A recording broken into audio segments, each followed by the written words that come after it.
Gizli ferman. İstanbul'un soğuk bir kış sabahıydı. Boğaz'dan esen rüzgar, Topkapı Sarayı'nın yüksek duvarlarına çarpıyor, avlularda uğulduyordu. Henüz güneş doğmamıştı ama sarayın bazı köşeleri çoktan uyanmıştı. Harem dairesinin mutfaklarında cariyeler sabah kahvaltısını hazırlarken, dış avlularda nöbetçi yeniçeriler soğuktan titreşerek beklerlerdi. Padişah 3. Selim, özel odasında sabah namazını kılmıştı. Pencereden boğaza bakarken, üzerinde taşıdığı ağır yükü bir kez daha hissetti. İmparatorluk çöküyordu. Bunu herkes biliyordu ama kimse açıkça söylemiyordu. Osmanlı Devleti, bir zamanlar 3 kıtaya hükmeden büyük bir güç iken, artık Avrupa devletlerinin oyuncağı haline gelmişti.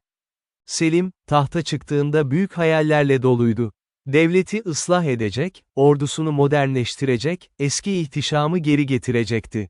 Nizam-ı Cedid adını verdiği yeni ordu teşkilatını kurmuş, Avrupa'dan uzmanlar getirtmiş, yeni usullerle asker yetiştirmeye başlamıştı. Ama her adımda karşısına çıkan bir direnç vardı. Yeniçeriler, ulemanın muhafazakar kesimi, saray entrikalarından beslenen devlet adamları.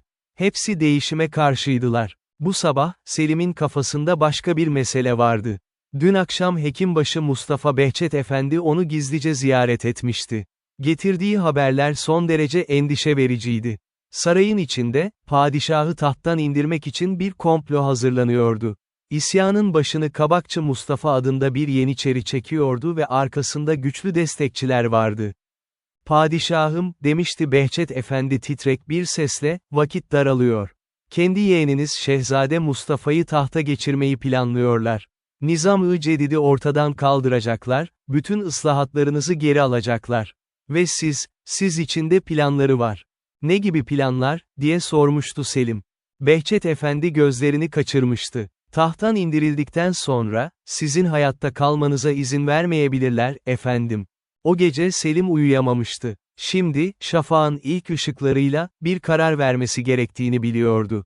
Ama nasıl bir karar? İsyancıları bastırabilir miydi? Yeniçerilerin büyük bir kısmı onlara katılmıştı. Sadık kuvvetleri yeterli miydi? Yoksa kaçmalı mıydı? Ama padişah nasıl kaçardı? Ve nereye? Derin düşüncelere dalmışken, kapı hafifçe çalındı. "Giriniz," dedi Selim. İçeri giren, başkatibi Ebubekir Ratıp Efendi'ydi. Yüzü solgun, gözlerinde korku vardı. "Padişahım," dedi ve hemen diz çöktü. "Felaket yaklaşıyor." Kabakçı'nın adamları et meydanında toplanmaya başladı. Binlerce yeniçeri silahlarını aldı. Yakında saraya yürüyecekler. Selim derin bir nefes aldı. "Ne talep ediyorlar?" "Nizam-ı Cedid'in kaldırılmasını, sizin danışmanlarınızın idam edilmesini ve..." Ratıp Efendi duraksadı. "Ve devam et, Ratıp. Tam olarak ne istiyorlar?" "Sizin tahttan çekilmenizi istiyorlar, efendim. Yerine Sultan Mustafa'yı istiyorlar." Selim pencereye döndü. Boğaz'da ilk gemiler hareket etmeye başlamıştı. Sıradan bir sabah gibi görünüyordu. Ama bu sabah, belki de Osmanlı tarihinin akışını değiştirecekti. "Ratıp," dedi Selim sonunda. "Sana çok önemli bir görev vereceğim. Senin sadakatine güveniyorum. Bu görev gizli kalmalı, kimse bilmemeli. Emredin, padişahım. Bir ferman yazacaksın. Ama bu sıradan bir ferman olmayacak. Bu, benim asıl vasiyetim olacak. İçinde, devletin geleceği için talimatlar olacak. Şu an yerine getiremediğim ama gelecek kuşakların tamamlaması gereken işler. Hepsini yazacaksın." "Anlıyorum, efendim. Ne zaman yazmalıyım?" "Şimdi. Hemen. Çünkü vakit kalmadı. Ve bittiğinde, bu fermanı çok iyi saklayacaksın. Öyle bir yere ki, sadece doğru zamanda, doğru kişiler bulsun." Ebubekir Ratıp Efendi, hemen özel kaleme çekildi. Elinde ince bir kamış kalem, önünde boş bir kağıt vardı. Padişahın sözleri kulaklarında yankılanıyordu. Gelecek için bir ferman. Geleceğin mimarlarına bir mektup. Yazmaya başladı. "Bismillahirrahmanirrahim. Bu ferman, 3. Selim Han'ın, Osmanlı Devleti'nin 128. padişahının, Allah'ın yeryüzündeki gölgesinin, İslam halifesinin gizli vasiyetnamesidir. Bu satırları yazdığım şu anda, devletim büyük bir tehlikeyle karşı karşıyadır. Islahat yapmaya çalıştım ama eskinin bekçileri buna izin vermiyor. Bugün belki yeniliriz, ama gelecek bizimdir. Bu fermanı okuyan kim olursa olsun, şunu bilmelidir, devlet değişmek zorundadır. Eskinin yollarıyla yürüyemeyiz çünkü dünya değişiyor. Avrupa'da bilim ve teknoloji ilerliyor, ordular modernleşiyor, devlet sistemleri yenileniyor. Biz ise hala yüzyıllar öncesinin usullerine bağlıyız. İşte size talimatlarım. Birincisi, ordu mutlaka modernleştirilmelidir. Yeniçeri Ocağı artık işlevini yitirmiştir. Yeni, disiplinli, modern silahlarla donatılmış bir ordu kurulmalıdır. İkincisi, eğitim sistemi ıslah edilmelidir. Sadece medrese yetmez. Fen bilimleri, matematik, mühendislik öğretilmelidir. Avrupa'ya talebeler gönderilmeli, yeni bilgiler öğrenilmelidir. Üçüncüsü, devlet maliyesi düzeltilmelidir. İltizam sistemi halkı eziyor, devlet hazinesi boşalıyor. Vergi sistemi adil ve modern hale getirilmelidir. Dördüncüsü, hukukta reform yapılmalıdır. Şeriat esasları korunmalı ama zamanın şartlarına uygun yeni kanunlar da çıkarılmalıdır. Beşincisi, azınlıklar ile ilişkiler düzeltilmelidir. Rum, Ermeni, Yahudi tebaanın hakları korunmalı, onlar da devlete sadık olmalıdırlar. Bu işleri yapmak için cesaret gerekir. Çünkü değişime karşı olanlar çoktur. Ama yapılmazsa, devlet yıkılır. Bu yüzyıl, belki de Osmanlı'nın son yüzyılı olabilir. Eğer değişmezsek. Ratıp Efendi durdu. Elindeki kalem titriyordu. Padişahının bu kadar açık ve ürkütücü sözler söylemesi onu sarsmıştı. Ama yazmaya devam etti. Saatlerce çalıştı. Padişah ara ara geldi, eklemeler yaptı, bazı bölümleri değiştirdi. Öğle vakti geldiğinde, ferman tamamlanmıştı. Uzun, detaylı, devletin her alanında yapılması gerekenleri anlatan bir belgeydi bu. Ama en önemli kısmı sondaydı. Bu fermanı kim bulursa, onu doğru kişilere ulaştırmalıdır. Padişaha, sadrazama veya devleti gerçekten seven ve değişim için çaba gösterecek kişilere. Bu ferman, gizli tutulmalı ama doğru zamanda ortaya çıkarılmalıdır. Allah devletimizi korusun. Allah Türk milletini yüceltsin. Ve eğer bu fermanın önerileri uygulanırsa, yeniden güçlü oluruz. Eğer uygulanmazsa, tarih bizi bağışlamasın. Tahriren fi 1807, Safer ayı. Selim, fermanı mühürledi. Ama bu resmi mühür değildi. Özel, gizli mührüydü. Sonra Ratıp'e döndü. Bu fermanı nereye saklayacağını çok iyi düşün. Ateşe dayanıklı, suya karşı korunaklı, ama bulmak isteyenler için ipuçları olmalı. Düşündüm, padişahım, dedi Ratıp. Ayasofya'da, özel bir yer var. Eski Bizans döneminden kalma gizli bir oda. Oraya saklayabilirim. Hayır, dedi Selim. Ayasofya çok bilinen bir yer. Başka bir yer olmalı. Hem gizli, hem de tarihi bir önemi olan bir yer. O zaman, Yedikule'deki altın kapının altındaki mahzen nasıl olur? Bizans döneminden kalma, kimsenin bilmediği gizli odalar var orada. Selim düşündü. İyi fikir. Ama sadece orada değil. Birden fazla kopya yapmalıyız. Biri orada, biri başka bir yerde, biri de üçüncü bir yerde. Böylece biri kaybolsa, diğerleri kalır. Ferman tamamlanmışken, dışarıda isyan başlamıştı. Kabakçı Mustafa önderliğindeki binlerce Yeniçeri, Et Meydanı'ndan Topkapı Sarayı'na doğru yürüyordu. Ellerinde kılıçlar, baltalar, tüfekler vardı. Bağırarak, sloganlar atarak geliyorlardı. Nizam-ı Cedid istemiyoruz. Gavur usulü ordu istemiyoruz. Hain paşaları istiyoruz. Saray muhafızları, kapıları kapattı. Ama herkes biliyordu ki bu savunma uzun sürmezdi. Yeniçerilerin sayısı çok fazlaydı ve içeride de onların tarafını tutanlar vardı. Selim, son bir kez divanhaneye toplandı. Sadrazam, Şeyhülislam, vezirler, ağalar. Hepsi oradaydı. Yüzlerinde korku, endişe, bazılarının gözlerinde ise ihanet vardı. Efendimiz, dedi Sadrazam Hilmi Paşa, durum çok vahim. İsyancıların taleplerini kabul etmemiz gerekebilir. Hangi talepleri, diye sordu Selim, sesi sert ve kararlıydı. Nizam-ı Cedid'in kaldırılması, bazı paşaların görevden alınması ve Sadrazam devam edemedi. Şeyhülislam Ataullah Efendi araya girdi. Padişahım, tahttan feragat etmeniz istenebilir. Eğer bunu kabul ederseniz, hayatınız bağışlanabilir.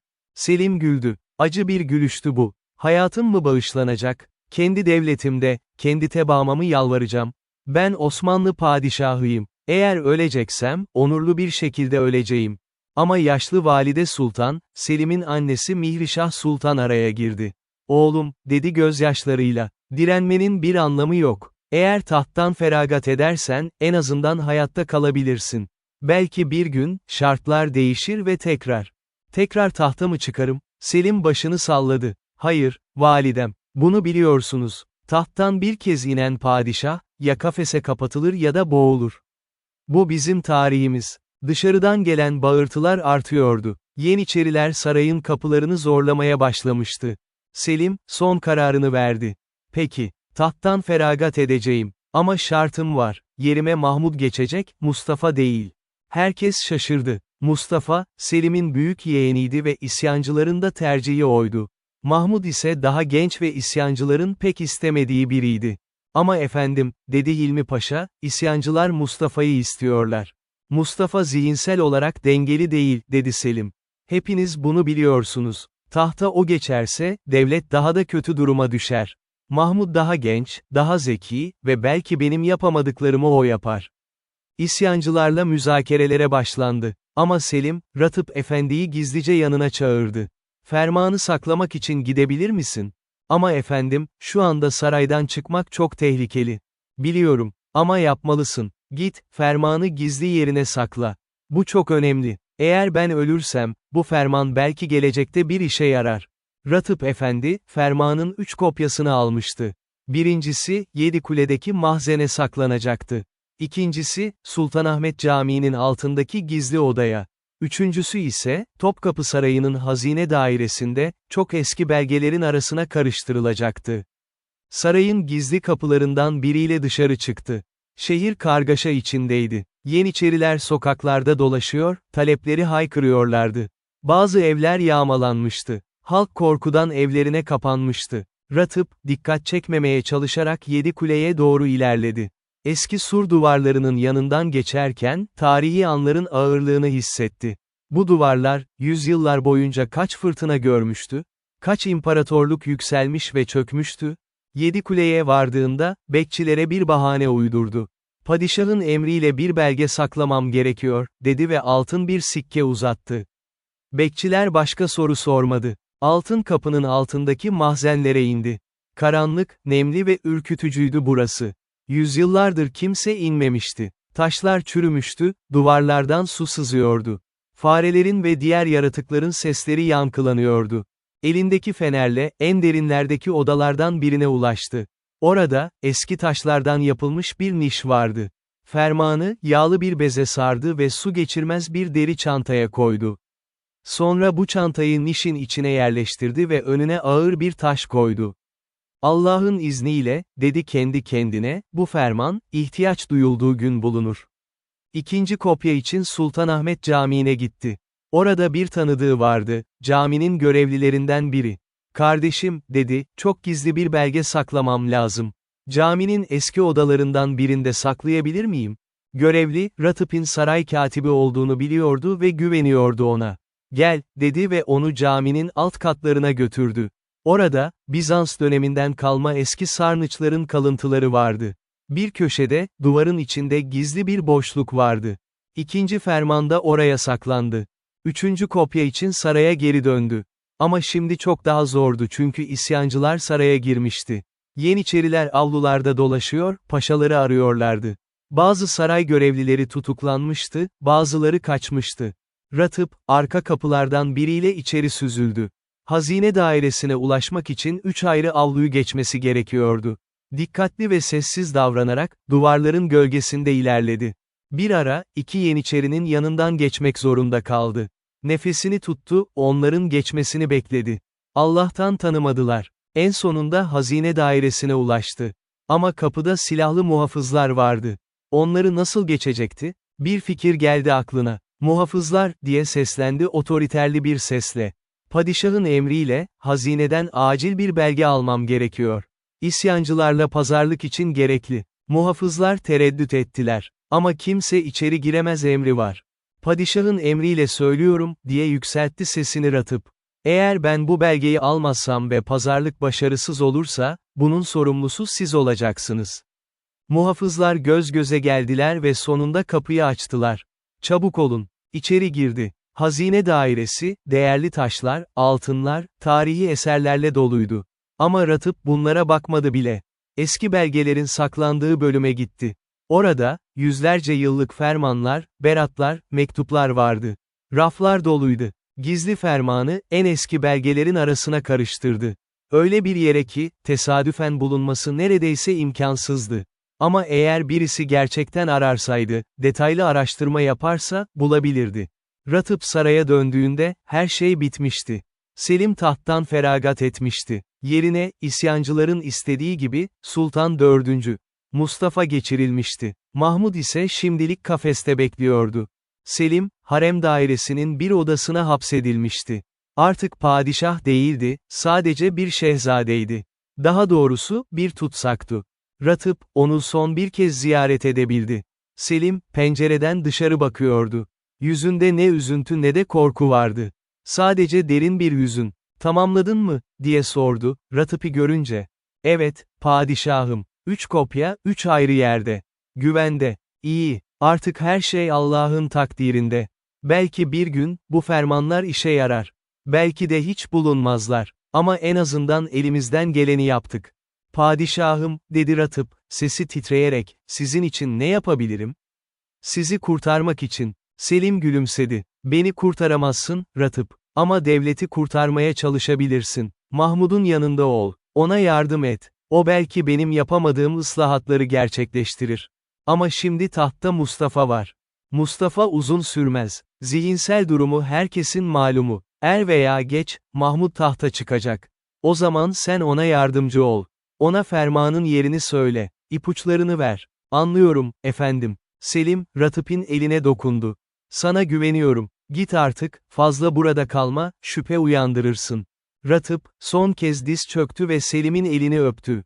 Sonra gözyaşlarıyla odadan çıktı. O gece, sarayda büyük bir şölen vardı. Yeniçeriler, zaferlerini kutluyorlardı. 4. Mustafa tahta çıkmıştı ve ilk işi, Nizam-ı Cedid'i resmen kaldırmak oldu. Yeni ordunun bütün askerleri dağıtıldı, silahlar toplandı, kışlalar kapatıldı. Selim'in sadık paşaları tutuklandı. Bazıları idam edildi, bazıları sürgüne gönderildi. İslahatçılar sindirildi. Eski düzen geri geldi. Ama Ratıp biliyordu ki bu geçiciydi. Tarih tekerrür ediyor olsa da, ileriye doğru akmaya devam ediyordu. Ve er veya geç, değişim gelecekti. 1808 yılı geldi. 4. Mustafa'nın hükümdarlığı sadece bir yıl sürmüştü. Zihinsel sorunları nedeniyle, devleti yönetemiyordu. Sonunda, Alemdar Mustafa Paşa isimli bir paşa, bir darbe yaparak Mustafa'yı tahttan indirdi ve Mahmud'u tahta çıkardı. 2. Mahmud, tahta çıkınca, hemen ıslahat yapmaya başladı. Amcası Selim'in yolunda yürüdü. Ama daha dikkatli, daha stratejikti. Yeniçerilere karşı doğrudan savaş açmadı, yavaş yavaş güçlerini azalttı. Ratıp Efendi, Mahmud'a yakın oldu. Ona amcası Selim'in vasiyetlerini anlattı. Gizli fermanların varlığından bahsetti. "Fermanlar nerede?" diye sordu Mahmud. "3 yerde, padişahım. Ama şimdi onları çıkarmak tehlikeli. Çünkü eğer muhalifler bu fermanların varlığını öğrenirlerse, onları yok etmeye çalışırlar. Bence, doğru zaman gelene kadar beklemeliyiz." Mahmud düşündü. "Haklısın. Önce gücümüzü pekiştirmeliyiz. Yeniçerileri bertaraf etmeliyiz. Sonra fermanları çıkarır ve açıkça ıslahat yaparız." Yıllar geçti. Mahmud, sabırla planını uyguladı. Yeni bir ordu kurdu ama bu sefer daha gizli ve dikkatli yaptı. Asakiri Mansure-i Muhammediye adını verdiği bu ordu, yavaş yavaş güçlendi. 1826 yılında, nihayet hazırdı. Yeniçeriler tekrar isyan ettiğinde, Mahmud hazırdı. Bu sefer kaçmadı, savaşmadı da. Onları ortadan kaldırdı. Vakay Hayriye, hayırlı olay, olarak adlandırılan bu olayda, Yeniçeri Ocağı tamamen yok edildi. Artık ıslahat için hiçbir engel kalmamıştı. Mahmud, amcası Selim'in hayallerini gerçekleştirmeye başladı. Orduyu modernleştirdi, yeni okullar açtı, Avrupa'ya öğrenciler gönderdi, devlet teşkilatını değiştirdi. Ve nihayet, gizli fermanları çıkarma zamanı gelmişti. 1830 yılında, Ratıp Efendi yaşlanmıştı artık. Ama Mahmud ona olan güvenini hiç kaybetmemişti. "Artık zamanı geldi," dedi padişah. "Amcamın fermanını çıkaralım. Halka gösterelim ne yapılması gerektiğini." Ratıp, ilk olarak Topkapı Sarayı'ndaki hazine dairesine gitti. Eski belgelerin arasında saatlerce aradı. Sonunda buldu. Ferman, 23 yıl sonra hala oradaydı, tam saklandığı yerde. Belgeyi dikkatlice çıkardı. Deri çanta biraz eskimişti ama içindeki ferman mükemmel durumdaydı. Yağlı bez onu korumuştu. Allah'a şükür, dedi Ratıp. Buldum. Fermanı Mahmud'a götürdü. Padişah, amcasının el yazısını görünce gözleri doldu. Selim amcam, diye mırıldandı. Ne kadar ileri görüşlüydü. Fermanı okumaya başladı. Her satır, her kelime, şimdiki durumla ilgiliydi. Selim, yıllar önce yazmasına rağmen, sanki bugünü görüyormuş gibi yazmıştı. Bu fermanı halka açıklayacağız, dedi Mahmud. İnsanlar görecek ki, ıslahat yapmak bir ihanet değil, bir gerekliliktir. Selim amcam, Allah rahmet etsin, devleti düşünüyordu. Ve şimdi biz onun yolunda yürüyoruz. Ferman, resmi bir törenle açıklandı. Ulema, paşalar, devlet adamları toplandı. Mahmud, fermanı yüksek sesle okudu. Sonunda, işte, büyük bir padişahın vasiyet ettiği ıslahatlar, dedi. Bunları uygulayacağız. Kim karşı çıkarsa, devlete ihanettir. Ferman, büyük bir etki yarattı. İnsanlar, Selim'in ne kadar haklı olduğunu anladılar. Islahatlar meşruiyet kazandı. Muhalifler susturuldu. Mahmud, fermanın tavsiyelerini tek tek uygulamaya başladı. Yeni okullar açıldı, Mektebi Tıbbiye, Mektebi Harbiye. Avrupa'ya öğrenciler gönderildi. İlk tercüme bürosu kuruldu. Gazeteler çıkarılmaya başlandı. Ama Ratıp biliyordu ki daha 2 ferman daha vardı. Ve onların da bulunması gerekiyordu. Çünkü belki farklı bilgiler içeriyorlardı. Belki Selim, her fermanın farklı yerine farklı şeyler yazmıştı. Ratıp, bir grup güvenilir adamla birlikte, Yedikule'ye gitti. Ama yıllar geçmişti ve hatırası biraz belirsizleşmişti. Altın kapının altında onlarca oda vardı. Hangisiydi? Günlerce aradılar. Her odayı, her nişi kontrol ettiler. Ama bir türlü bulamadılar. Belki yanlış yerdeyiz, dedi adamlarından biri. Hayır, dedi Ratıp. Burası doğru. Hatırlıyorum. Ama o kadar çok oda var ki. Bir gece, Ratıp rüyasında Selim'i gördü. Padişah ona gülümsüyor ve bir şey gösteriyordu. Altın, altını takip et, diyordu. Sabah uyandığında, altın, diye bağırdı. Altın kapı, kapının tam altı. Tekrar Yedikule'ye gittiler. Ama bu sefer altın kapının tam temelinin altını araştırdılar. Ve orada, eski taşların arasında, çok iyi gizlenmiş küçük bir niş buldular. İçinde deri çanta vardı. Ratıp, titreyerek çantayı açtı. İkinci ferman, bulduk, diye sevinç çığlığı attı. Bu fermanı saraya götürdüler. Mahmud, heyecanla açtı. Ama bu ferman, birincisinden biraz farklıydı. Daha kişisel, daha duygusaldı. Sevgili Mahmud, diye başlıyordu ferman. Eğer bu satırları okuyorsan, demek ki tahta sen çıktın. Allah seni korusun. Sen akıllı ve cesaretli bir şehzadesin. Ben seni hep sevdim, sana güvendim. Şimdi sana bazı şeyleri anlatmak istiyorum. Padişahlık çok zordur. Herkese güvenemezsin. Etrafındakilerden bazıları seni sevmiyor gibi görünse de, aslında kendi çıkarlarını düşünüyorlar. Özellikle dikkat etmen gereken kimseler var, öncelikle ulema. Onların çoğu gerçekten dindar ve iyi insanlardır.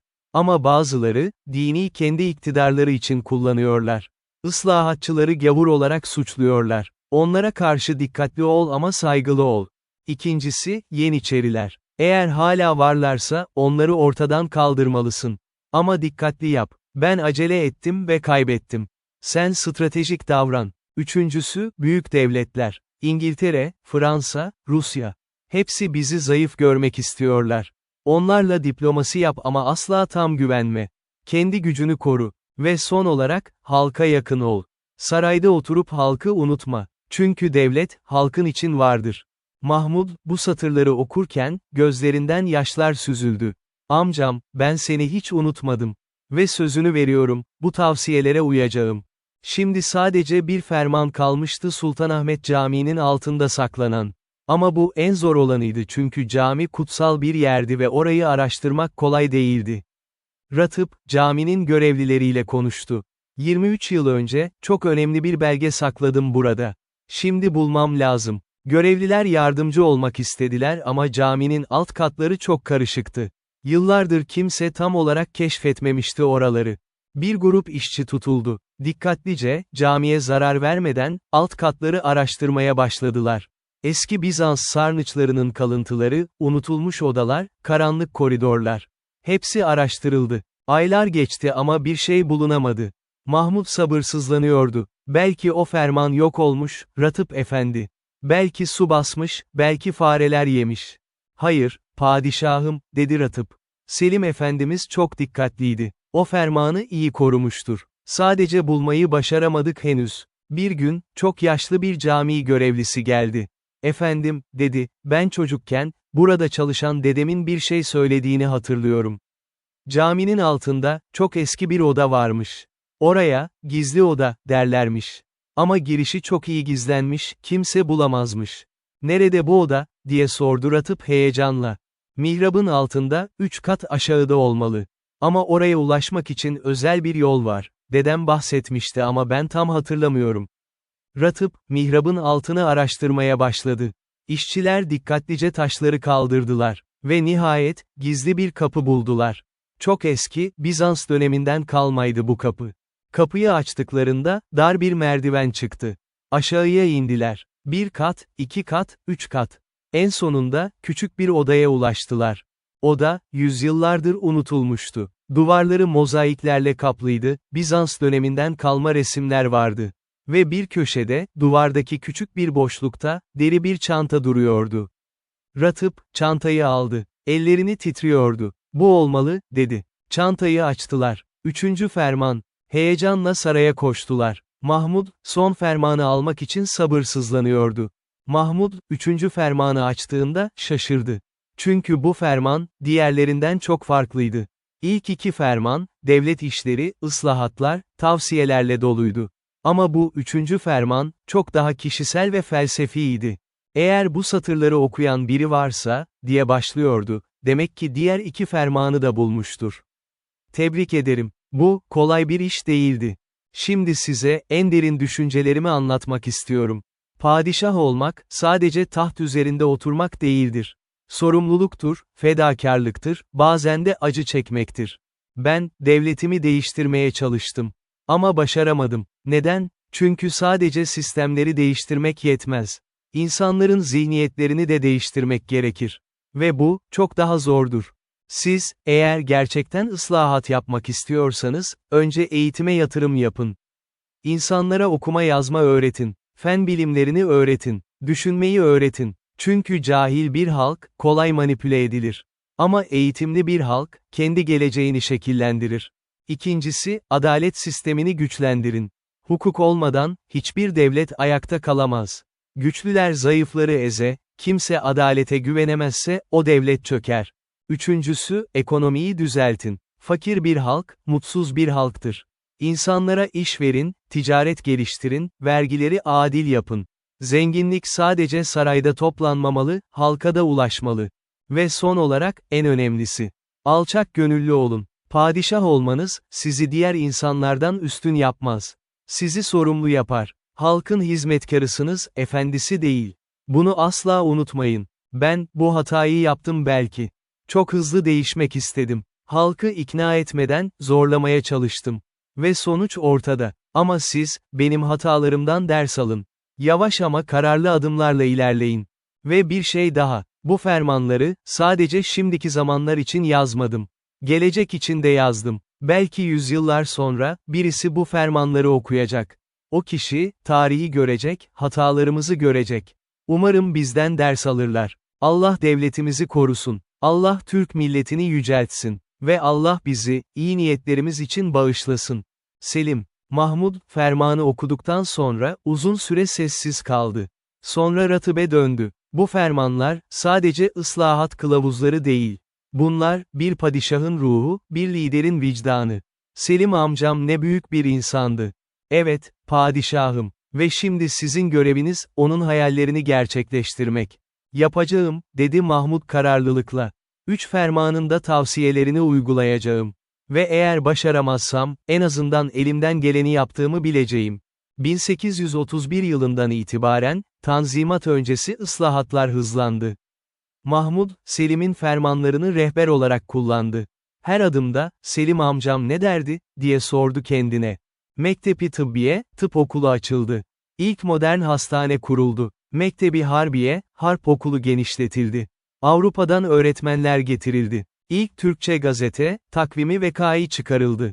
İnsanlar artık haberleri öğrenebiliyordu. Bilgi yayılıyordu. Kıyafet reformu yapıldı. Sarık ve cübbe yerine, fes ve frak giyilmeye başlandı. Bu çok tartışmalı bir karardı ama Mahmud kararlıydı. Devlet teşkilatı yeniden düzenlendi. Bakanlıklar kuruldu. Modern bürokrasi başladı. Ama en önemli adım, 1839 yılında atıldı. Mahmud ölmeden kısa süre önce, büyük bir ferman hazırladı Gülhane Het-i Hümayun'u. Bu ferman, Tanzimat Fermanı olarak bilinecekti. Mahmud, Ratıbe son günlerinde dedi ki, artık rahatım. Selim amcamın vasiyetini yerine getirdim. Şimdi oğlum Abdülmecid devam ettirecek. Ve onun veziri Mustafa Reşit Paşa, Tanzimat'ı ilan edecek. Siz büyük işler yaptınız, padişahım, dedi Ratıp. Belki, ama yeterli değil. Daha çok şey yapılması gerekiyor. Ama bir temel atıldı. Artık geri dönüş yok. Mahmud 1839'da öldü. Ama ölmeden önce, Selim'in fermanlarının kopyalarını oğlu Abdülmecid'e teslim etti. Bunları koru, dedi. Bunlar, devletin geleceğinin haritasıdır. Abdülmecid tahta çıktığında, Tanzimat Fermanını ilan etti. Bu ferman, Selim'in gizli fermanlarında yazdığı prensiplerin çoğunu içeriyordu. Herkesin can, mal ve namus güvenliği, adil vergilendirme, asker toplama usulünün düzenlenmesi, rüşvet ve yolsuzluğun önlenmesi, herkesin kanun önünde eşitliği, fermanlar artık gizli değildi. Açıkça ilan ediliyordu ve Osmanlı Devleti, yavaş yavaş modernleşiyordu. 1856'da, Islahat Fermanı çıkarıldı. Azınlıkların hakları genişletildi. Eşitlik ilkesi daha da güçlendirildi. Yeni okullar açıldı. İstanbul'da, Galatasaray Lisesi kuruldu. Darülfünun, üniversite açıldı. İlk kadın öğretmen okulu başladı. Demiryolları döşendi. Telgraf hatları kuruldu. İstanbul'da ilk tramvay hattı işlemeye başladı. Osmanlı Devleti, hala zor durumdaydı.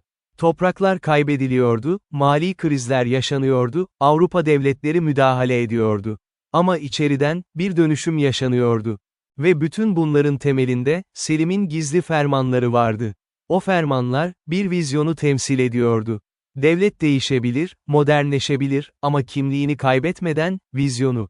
Yıllar, 10 yıllar geçti. Osmanlı Devleti, 20. yüzyıla girdi. Abdülhamid döneminde, bazı ıslahatlar geri alındı, otokrasi güçlendi. Ama 1908'de, Jön Türk devrimi oldu ve meşrutiyet ilan edildi. 1918'de, Birinci Dünya Savaşı kaybedildi. Osmanlı Devleti işgal edildi. İstanbul düşman kuvvetleriyle doldu. İmparatorluk yıkılmak üzereydi. Ama Anadolu'da, yeni bir hareket başladı.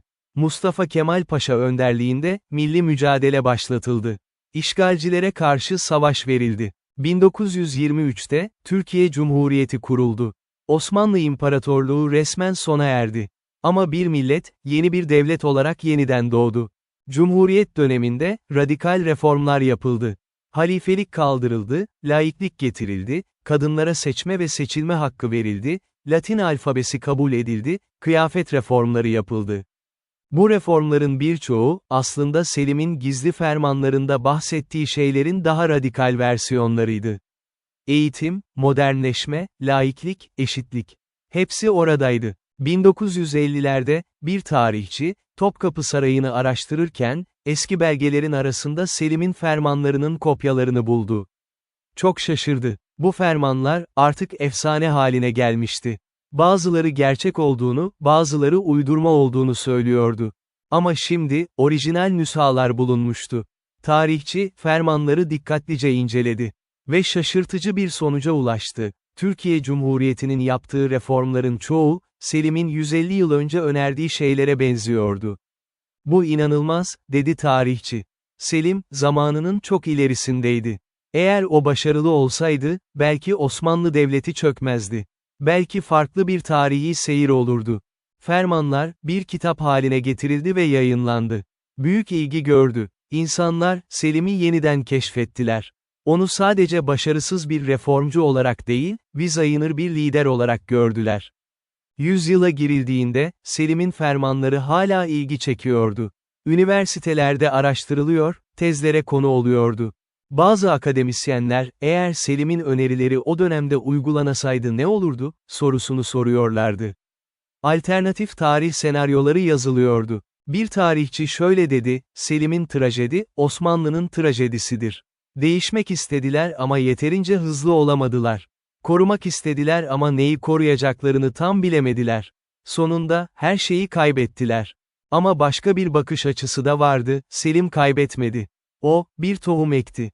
Bu tohum, yıllar sonra Mahmud'la filizlendi, Tanzimat'la büyüdü, Cumhuriyet'le meyve verdi.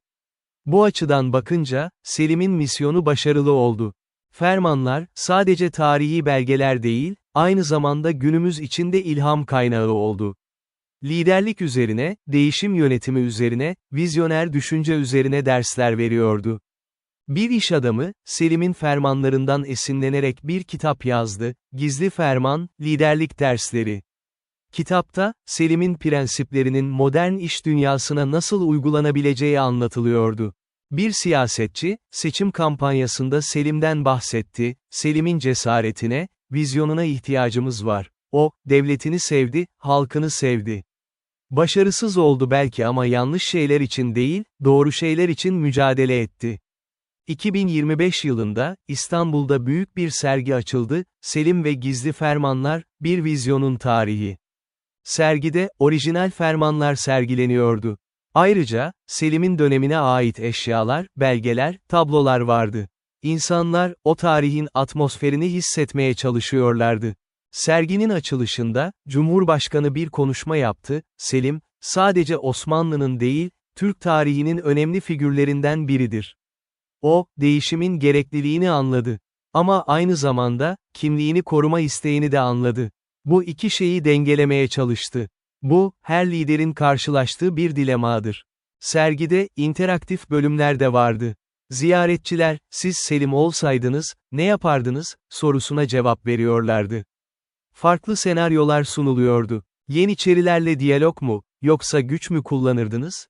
Islahatları hızlı mı, yoksa yavaş mı yapardınız? Avrupa ile işbirliği mi, yoksa bağımsız hareket mi ederdiniz? İnsanların cevapları çok çeşitliydi. Bu, Selim'in karşılaştığı zorlukların ne kadar karmaşık olduğunu gösteriyordu. Sergide, genç bir öğrenci, gizli fermanların önünde uzun süre durdu. Keşke Selim başarılı olsaydı, diye düşündü. Belki tarih çok farklı olurdu. Yaşlı bir adam, yanına geldi. Belki, dedi. Ama tarihi değiştiremeyiz. Sadece ondan ders alabiliriz. Ne gibi dersler, diye sordu öğrenci. Değişim her zaman zordur, dedi yaşlı adam. Ama gereklidir. Selim, bunu biliyordu. Ve cesaret gösterdi. Başarısız oldu ama onursuz bir yaşamı, şerefli bir ölümü tercih etti. İşte öğrenilecek ders bu. Öğrenci düşündü. Ama bugün, bizim de değişmemiz gerekiyor. Dünya hızla değişiyor. Teknoloji, iklim, ekonomi. Her şey farklılaşıyor. Biz de Selim gibi cesaretli olmalıyız. Yaşlı adam gülümsedi. İşte gizli fermanın gerçek mirası bu. Sadece geçmişteki olayları anlatmıyor. Geleceğe bir mesaj gönderiyor. Her kuşak, kendi gizli fermanını yazmalı. Kendi vizyonunu oluşturmalı ve cesaretli davranmalı. Sergi, milyonlarca insanı etkiledi. Ama en çok gençleri etkiledi. Üniversitelerde, Selim ve reformlar üzerine tartışmalar başladı. Bir grup öğrenci, Yeni Nizam Aycedid adında bir proje başlattı. Amaçları, Türkiye'nin bugün karşılaştığı sorunlara modern çözümler üretmekti. Selim'in zamanında sorunlar neydi, diye sordular. Eski sistemler, direniş, dış baskılar. Bugün de benzer sorunlar var. Peki çözüm ne? Projede, farklı alanlarda çalışmalar yaptılar. Eğitim, nasıl daha iyi bir eğitim sistemi kurabiliriz? Ekonomi, nasıl sürdürülebilir bir ekonomi oluşturabiliriz?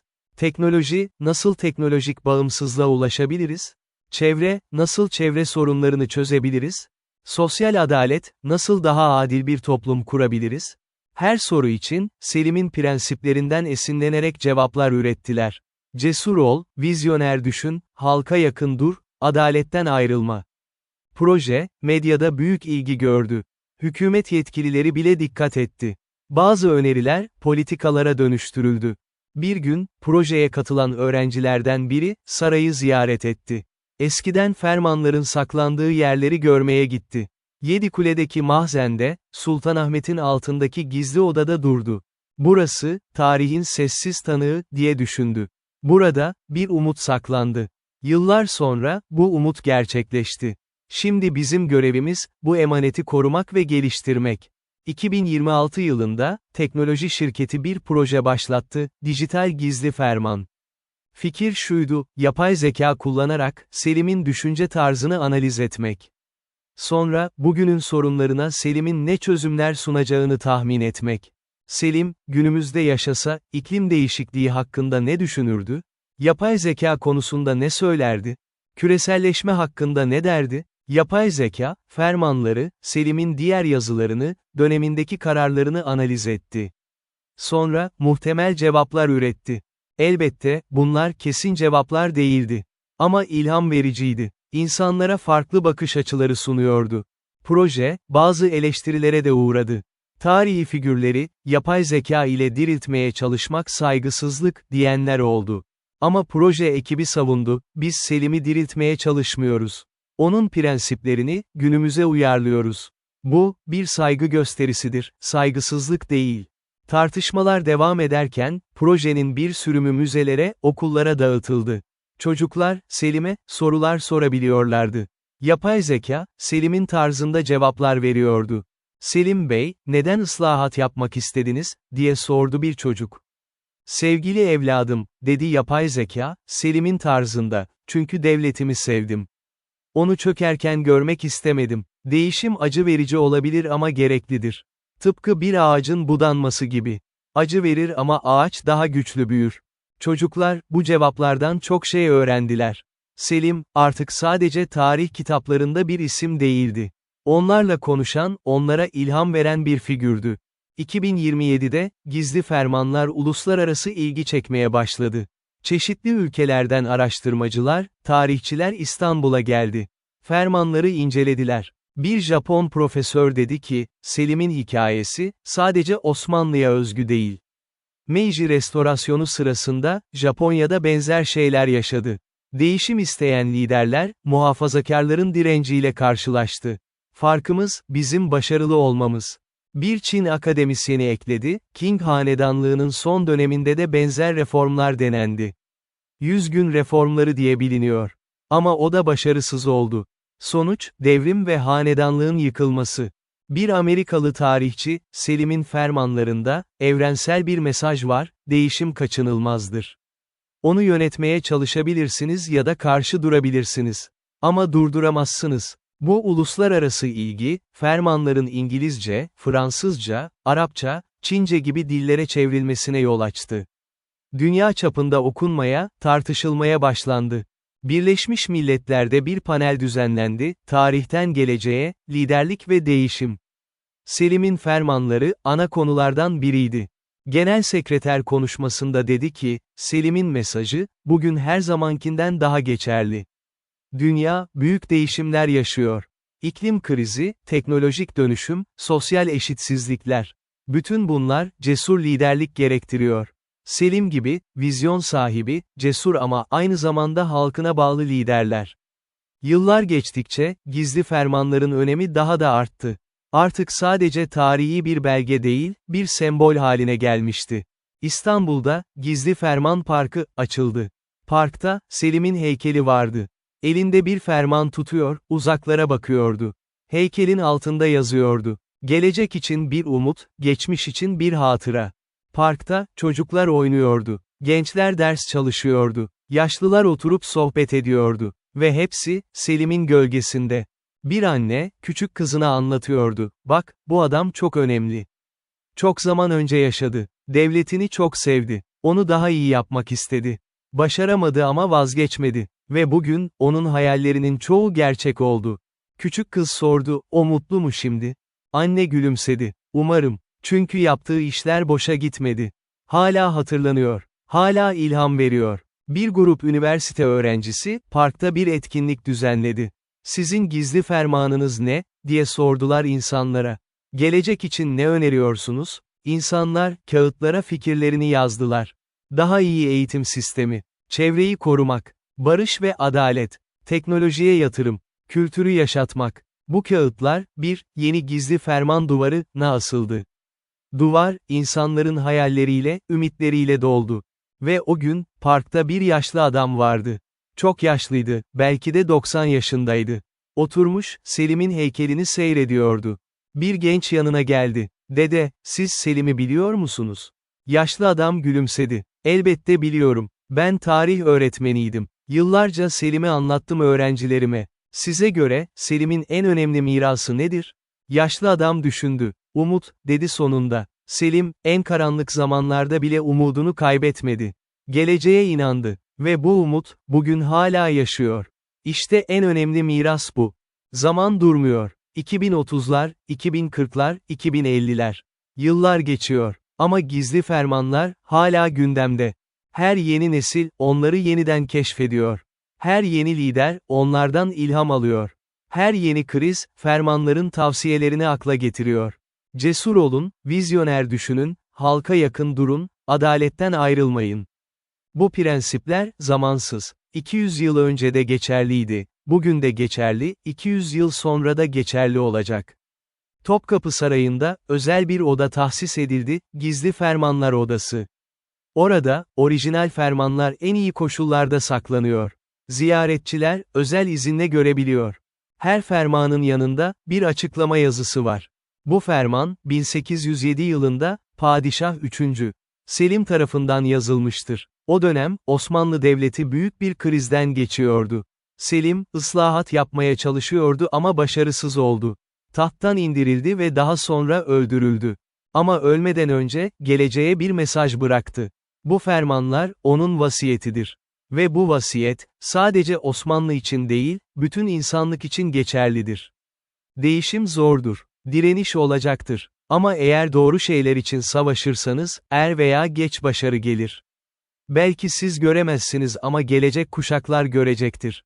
İşte Selim'in mesajı budur. Ve bu mesaj, sonsuza kadar yaşayacaktır. Odanın duvarında, Selim'in kendi el yazısıyla yazdığı son satırlar çerçevelenmiş. Bu fermanı okuyan kim olursa olsun, bil ki ben sana güveniyorum. Devleti, milleti sev. Adaleti koru. Halka hizmet et. Ve asla, asla umudunu kaybetme. Ziyaretçiler, bu satırları okurken, gözleri doluyor. Çünkü 200 yıl önce yazılmış bu sözler, hala o kadar güçlü, o kadar geçerli. Ve böylece, gizli fermanların hikayesi devam ediyor. Sonsuza kadar devam edecek. Çünkü onlar sadece kağıt üzerinde yazılmış sözler değil. Bir vizyonu, bir ruhu, bir ümidi temsil ediyorlar. Ve her nesil, bu ruhu yaşatmaya, bu ümidi sürdürmeye, bu vizyonu gerçekleştirmeye çalışacak. Son